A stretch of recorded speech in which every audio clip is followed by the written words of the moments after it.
Welcome to Life Stories, where betrayal doesn't always come from strangers, and sometimes the people who shut you out are the ones who fear your return the most. Imagine being told you're no longer family, just hours after your father dies. No seat at the will reading, no room left in the house you grew up in. But what if your father had planned for that moment all along? What if he left behind something so powerful, so precise, it turned everything upside down after his death? This is a story about legacy, revenge served cold, and the kind of truth that doesn't just hurt, it redefines everything. Stay with us because what starts as a quiet funeral ends in a battle for honor, memory, and the soul of a town. Let's begin. It was the kind of rain that didn't just fall, it settled into your bones, made you question every choice that had led you to that exact moment. Ethan Carter stepped out of the sleek black car and stared up at the house that had once been his entire world. Now, it looked more like a museum of someone else's life.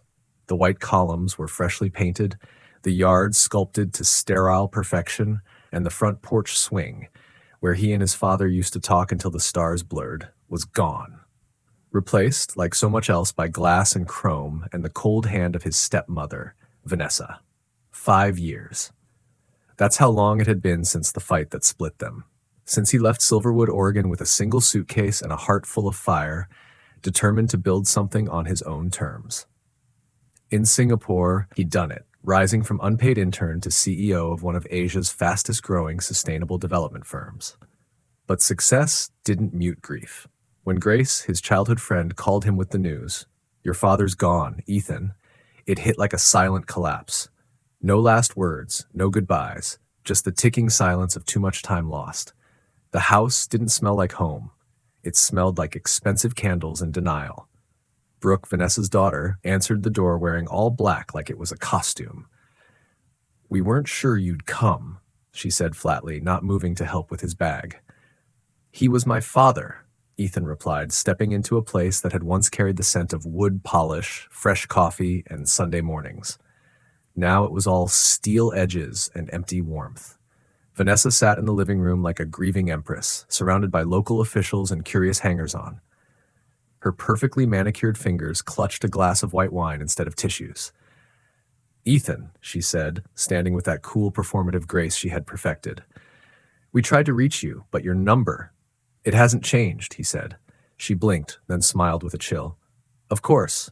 Well, the funeral is tomorrow, 2 o'clock. And the will? Handled. Harold Stevenson's coming in the morning. Family only? You understand." He did. The message was clear. He was no longer family. But his father had never played a simple game. That night, alone in the guest room, cold, neutral, and sterile, Ethan couldn't sleep. He wandered the house, ending up in the dusty library. His eyes scanned the shelves until he found it. The Count of Monte Cristo, worn leather, gold embossed. Inside was a note, taped to the back cover. "If you're reading this, I'm gone. Look behind the Monte Cristo painting. You'll find the key." The next morning at First National Bank, Ethan opened a safety deposit box marked 247. Inside was a flash drive and a stack of property deeds, documents detailing legal transfers of his father's most valuable assets: riverfront land, downtown buildings, prime commercial lots, all signed, sealed, and in Ethan's name. He found a quiet cafe, hands shaking, and opened the video file. His father appeared on screen. Thinner, older, eyes still razor sharp. "Ethan, I made mistakes. I let Vanessa in too far. I let her shut you out, but I never stopped believing in you. This company, this town, they were supposed to be yours. I had to protect the legacy the right way."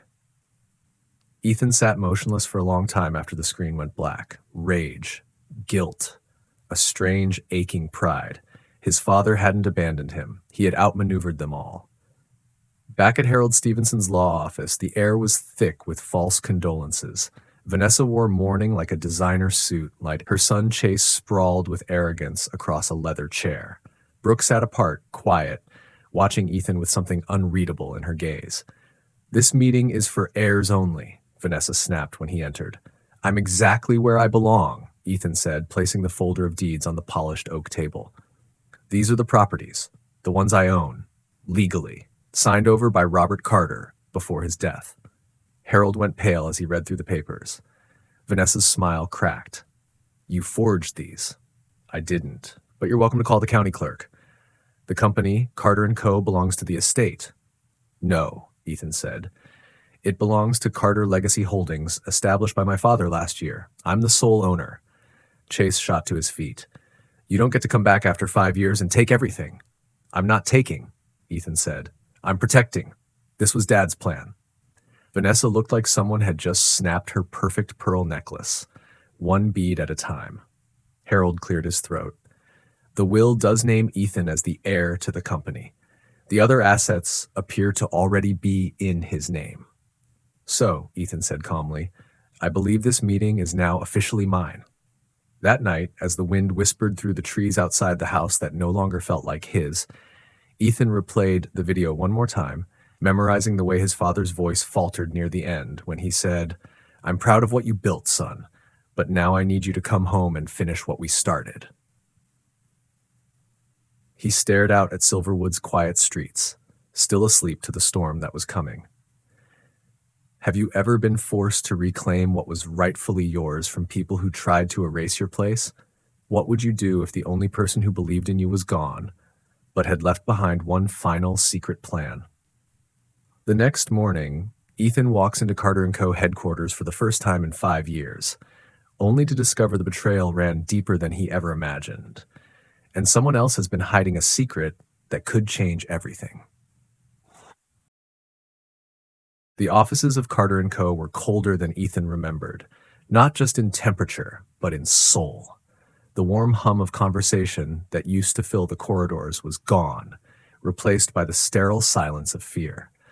The reception desk, once manned by a cheerful assistant who offered candy and kind words, now stood empty.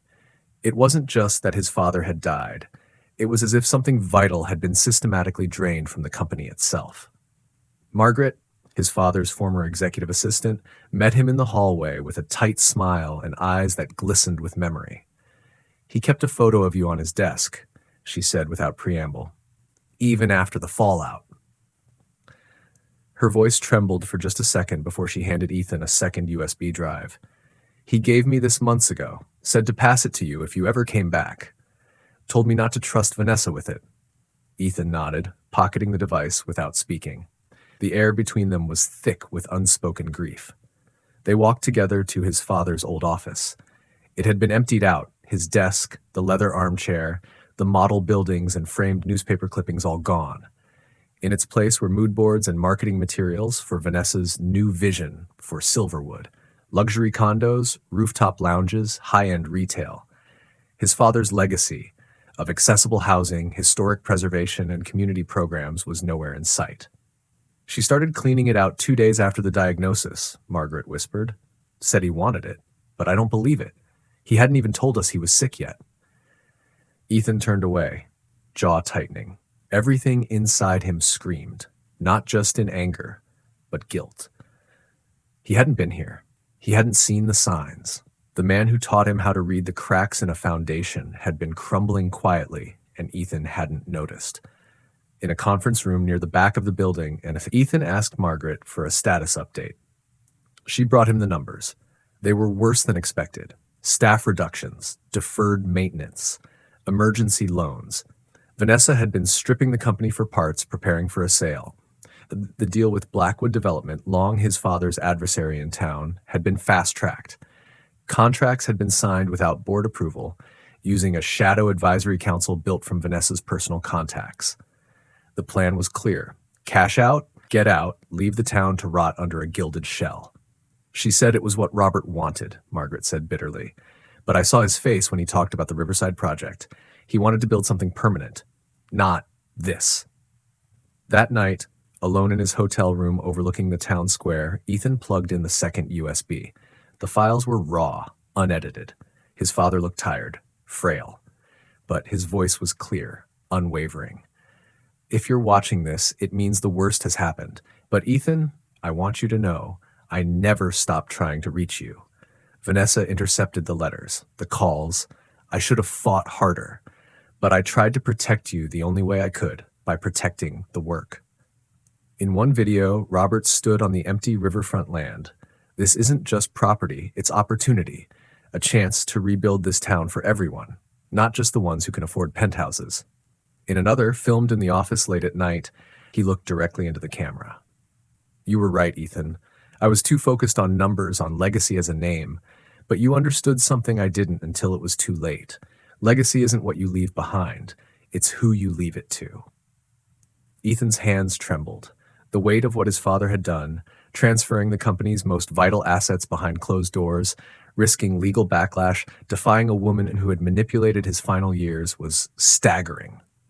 He'd done it for Ethan, for the vision they once shared, but also, maybe, for redemption.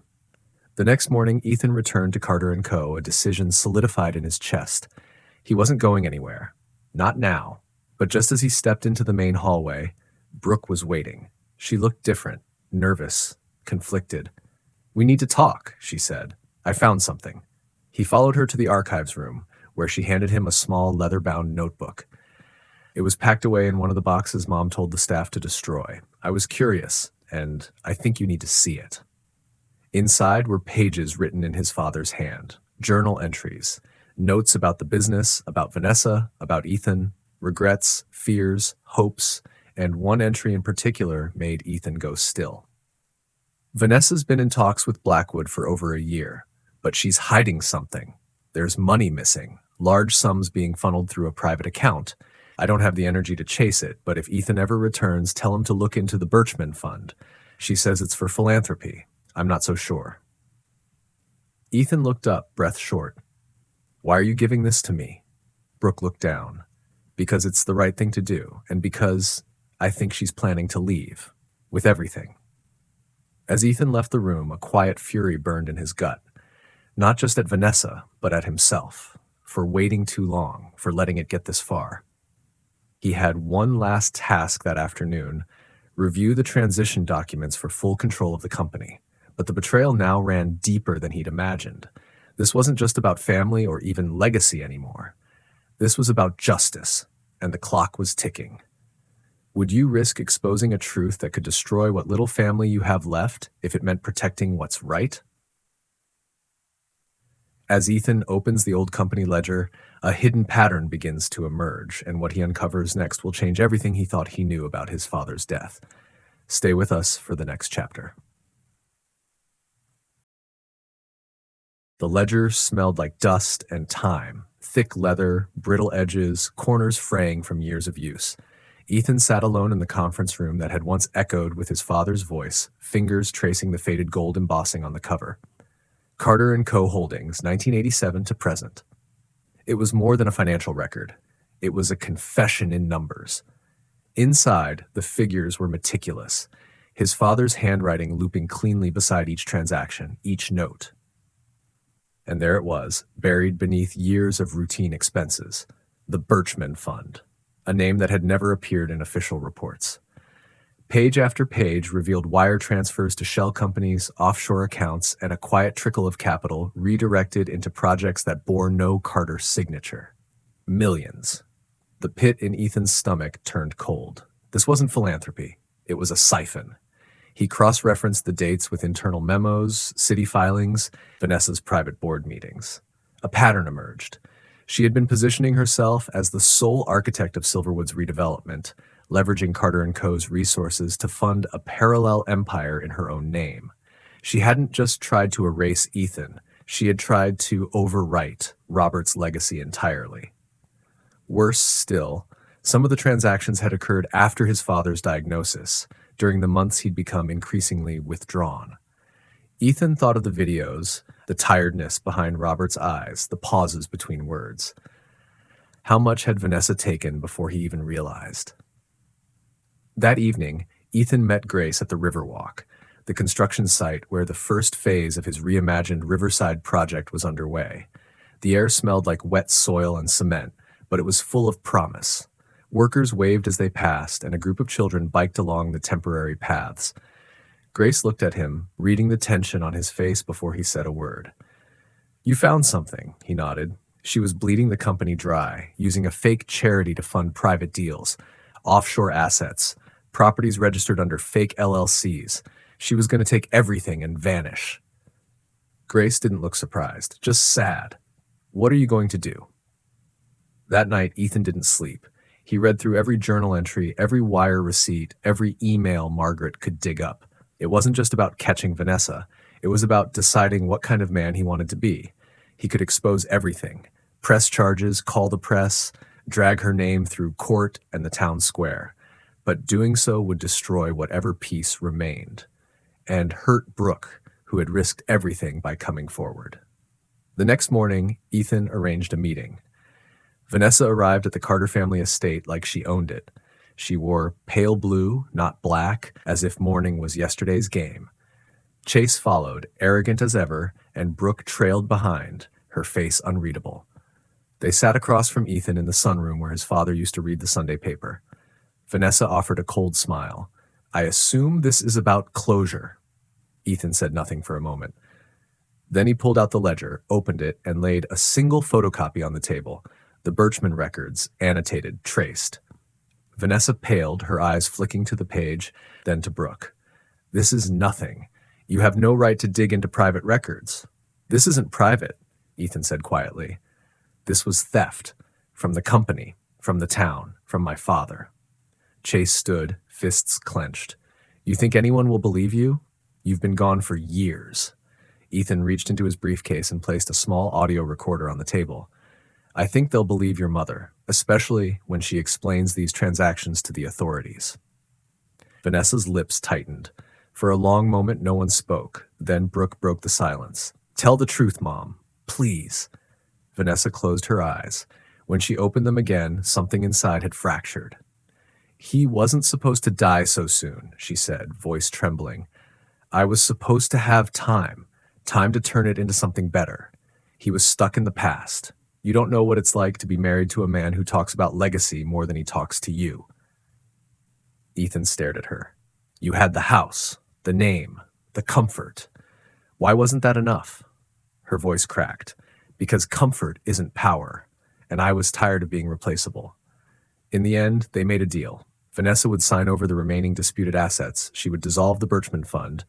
Ethan agreed not to press charges, as long as she left Silverwood for good and relinquished all claim to Carter & Co. Vanessa didn't cry. She didn't beg. She simply signed. And when she left the house for the last time, she didn't look back. Chase followed, grumbling, but Brooks stayed. After they were gone, Ethan sat on the back porch alone. The sky had begun to pinken. The river shimmered in the distance. Grace joined him, quiet at first. Then she said, "You could have ruined her. Why didn't you?" Ethan leaned back in the old wooden chair his father had built. "Because he wouldn't have wanted me to win like that. And because I've spent years building things, not burning them down." 2 weeks later, the town council unanimously approved Ethan's updated Riverside development proposal. The first affordable housing units broke ground. Local businesses signed on to occupy the commercial spaces. A scholarship fund was announced in Robert Carter's name for students pursuing architecture and sustainable urban planning. Brooke joined the Carter Foundation full-time. Grace moved in with Ethan, and the Carter name, once nearly erased, began to mean something new. On the one-year anniversary of Robert's death, Ethan stood before a crowd gathered in the Riverside Memorial Park. Behind him, a plaque read, "In memory of Robert Carter, builder, dreamer, father." Ethan's voice shook slightly as he spoke. "He taught me that buildings don't last forever, but values might. And if we're lucky, what we build can outlive us, not in stone, but in each other." The wind rustled gently through the trees, and for a moment it felt like Robert was there, standing just out of sight, proud, silent, and finally at peace. What part of Ethan's journey spoke to you the most, and how would you have handled Vanessa's betrayal? If you loved this story, comment 100 to let us know. We'd love to hear what country you're watching from. And don't forget to share this video with someone who believes in legacy, healing, and doing the right thing. Thank you for watching Life Stories.